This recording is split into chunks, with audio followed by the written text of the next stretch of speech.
सालाना उर्स मुबारक सुल्तानुल आरिफीन बुरहानुल वासिलीन हज़रत सखी सुल्तान बाहू रहमतुल्लाह अलैह आप दा उर्स मुबारक जमादी उसानी दी पहली जुमेरात जुमा मनाया जाता है और अज जमादी उसानी दी पहली जुमेरात है। अंग्रेज़ी दी तारीख दे विच 5 दसंबर और 6 दसंबर बरोज़ जुमेरात जुमा।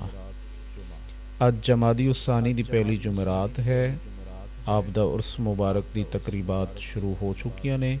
आप दे उर्स मुबारक ते मुल्क भर तो हर जगह तो अकीदतमंद मुरीदीन ज़ायरीन उलमाए कराम और मशाइख़ कराम तशरीफ़ लैके आंदे ने।